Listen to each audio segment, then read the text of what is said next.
My dear students, welcome to my channel Triyasha study centre. Friends, তোমরা যারা দ্বাদশ শ্রেণীতে পড়ছো, 2025 উচ্চ মাধ্যমিক দেবে বা এইচএস দেবে, আজকের আমি তোমাদের জন্য নিয়ে এসেছি তোমাদের যাদের শিক্ষাবিজ্ঞান অর্থাৎ এডুকেশন বিষয়টি আছে, এডুকেশন বিষয়ের পঞ্চম অধ্যায় এবং ষষ্ঠ অধ্যায়। তোমাদের প্রথমে দেখাচ্ছি আমি পঞ্চম অধ্যায় অর্থাৎ বিশ্ববিদ্যালয় শিক্ষা কমিশন। এই চ্যাপ্টারটি থেকে, এখানে লেখা হয়নি, পঞ্চম অধ্যায় বিশ্ববিদ্যালয় শিক্ষা কমিশন, এই চ্যাপ্টার থেকে ইম্পর্টেন্ট বেশ কিছু এমসিকিউ। বিশ্ববিদ্যালয় শিক্ষা কমিশন,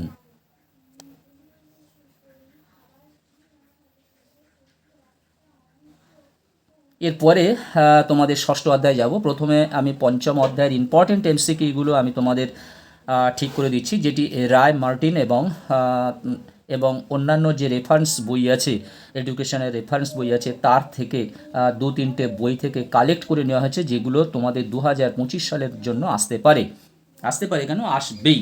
এই প্রশ্নগুলি করলে এর থেকে একটি দুটি যা প্রশ্ন পড়বে, তোমরা অবশ্যই করে তোমরা তার অ্যান্সার দিতে পারবে। বন্ধুরা, তোমরা যারা চ্যানেলে নতুন, তোমরা অবশ্যই চ্যানেলটি সাবস্ক্রাইব করো এবং বন্ধুদেরকে লিঙ্ক বেশি করে শেয়ার করো। তোমরা পুরো ভিডিওটা দেখো। এসো আমরা প্রশ্ন উত্তরগুলো তৈরি করে নিই।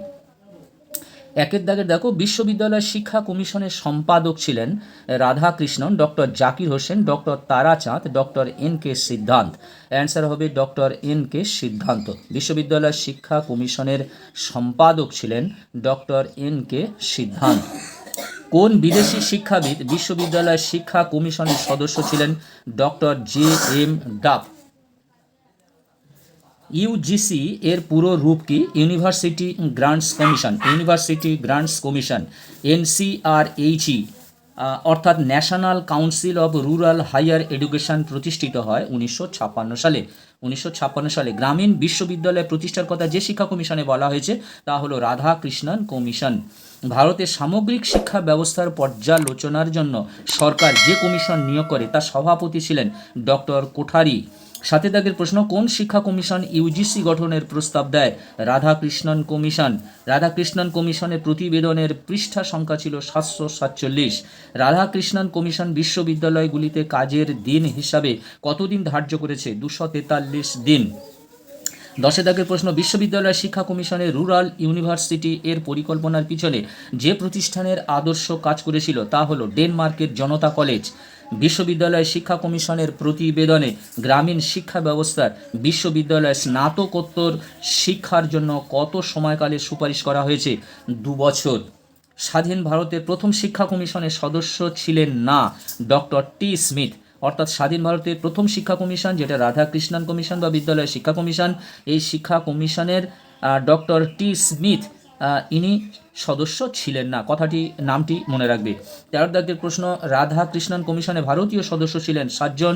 বিশ্ববিদ্যালয় শিক্ষা কমিশনের সদস্য সংখ্যা ছিল মোট 10 জন। তাহলে 10 জনের মধ্যে 7 জন ছিল ভারতীয় সদস্য আর 3 জন ছিল বিদেশি সদস্য।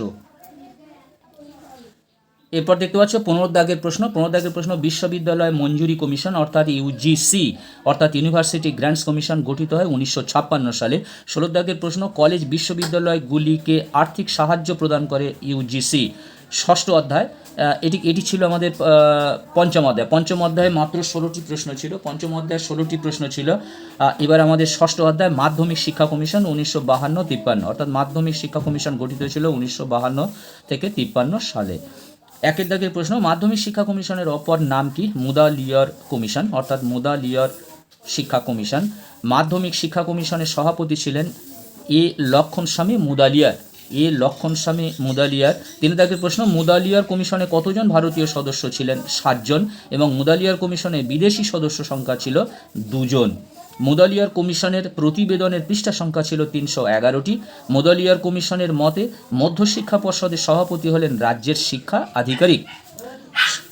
7 দাগের প্রশ্ন, প্রথম কোন কমিশন কিউমুলেটিভ রেকর্ড কার্ড এর ব্যবহারের কথা বলে? মাধ্যমিক শিক্ষা কমিশন নির্ধারিত নিম্ন বুনিয়াদী শিক্ষার কাল হবে 5 বছর।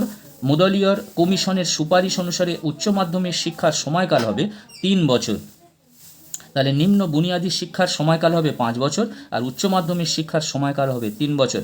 1948 সালে মাধ্যমিক শিক্ষার পুনর্গঠনের জন্য একটি কমিটি গঠনের সুপারিশ করা হয়, তা হলো CABE। বহুমুখী বিদ্যালয় ধারণাটি লক্ষ্য করা যায় মুদালিয়ার কমিশনে। মুদালিয়ার কমিশন রিপোর্টে কটি অধ্যায় ছিল? 16টি অধ্যায় ছিল। স্বশাসিত কলেজ গঠনের কথা কোন কমিশনে বলা হয়েছে? জাতীয় শিক্ষানীতি 1986। মাধ্যমিক শিক্ষা কমিশন নির্ধারিত নিম্ন বুনিয়াদী শিক্ষার কাল হবে 5 বছর।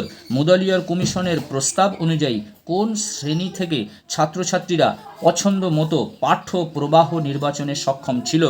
নবম শ্রেণী। এটা ভালো করে বুঝবে, বলছে মুদালিয়ার কমিশনের প্রস্তাব অনুযায়ী কোন শ্রেণী থেকে ছাত্রছাত্রীরা পছন্দ মতো পাঠ্য প্রবাহ নির্বাচনে সক্ষম ছিল? নবম শ্রেণী, অর্থাৎ অষ্টম শ্রেণী পর্যন্ত যেটি পাস ফেল প্রথাটা তুলে দেওয়া ছিল, জাতীয় রাইট টু এডুকেশন অ্যাক্ট ছিল 8 পর্যন্ত। তারপরে নবম শ্রেণী থেকে ছাত্রছাত্রীরা পছন্দ মতো পাঠ্যপ্রবাহ নির্বাচন করতে পারত। আর দুটি প্রশ্ন আছে। 16 দাগের প্রশ্ন, মাধ্যমিক শিক্ষা কমিশন প্রবর্তিত সাধারণ শিক্ষার কাঠামোটি হলো 5+3+3। 5+3+3। 5 হচ্ছে নিম্ন বুনিয়াদী শিক্ষা, 3 বছর। দেখো মাধ্যমিক শিক্ষা 3 এবং তার মাধ্যমিক শিক্ষা 3 বছর, তারপরে ধরা হয়েছে 3 বছর। এইটা হলো সাধারণ শিক্ষার কাঠামো। সপ্তপ্রবাহের অবতারণা করেন, এটি যদিও 2023 সালে প্রশ্নটি পড়েছিল। সপ্তপ্রবাহের অবতারণা করেন কোন কমিশন?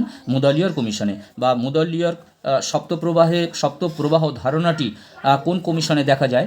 অর্থাৎ মুদালিয়ার কমিশনে দেখা যায়। বন্ধুরা, এই ছিল আজকেকার তোমাদের ভিডিও। পঞ্চম এবং ষষ্ঠ অধ্যায় থেকে ইম্পর্টেন্ট এমসিকিউগুলো দিয়ে দিলাম। এরপরে আমি পঞ্চম এবং ষষ্ঠ অধ্যায় থেকে ইম্পর্টেন্ট এসএকিউগুলো তোমাদের জন্য দিয়ে দেবো। তারপরে যাব আমরা সপ্তম এবং অষ্টম অধ্যায়। তোমরা যারা চ্যানেলটি সাবস্ক্রাইব করে নিও, অবশ্যই তোমরা সাবস্ক্রাইব করে নাও এবং বন্ধুদেরকে দিয়ে লিঙ্ক বেশি বেশি করে শেয়ার করো। তোমরা একটা লাইক করে দিও, প্রয়োজনে কমেন্ট করো। এবং এর সঙ্গে সঙ্গে কিছু যে শর্টস যাচ্ছে, আমি 5টা 6টা 7টা 8টা করে যে প্রশ্ন দিচ্ছি, এই প্রশ্নগুলিও কিন্তু তোমরা অবহেলা করছো, দেখছো না। ভেরি ইম্পর্টেন্ট প্রশ্ন। যদিও তোমাদের অনেক প্রশ্ন দিয়েছি যেগুলো তোমাদের এখনও স্কুলে হয়নি, কিন্তু তোমরা যারা ভালো রেজাল্ট করতে চাও, তোমরা অ্যাডভান্স এই প্রশ্ন উত্তরগুলি তোমরা ভালো করে মুখস্থ করো। সেই প্রশ্নগুলি আমার লং ভিডিওর মধ্যেও থাকবে। আজকের মতো ভিডিওটি শেষ করলাম। আবার কথা হবে নেক্সট ভিডিওতে অন্য একটি সাবজেক্টকে নিয়ে। তোমাদের সকলকে শুভেচ্ছা ও ধন্যবাদ।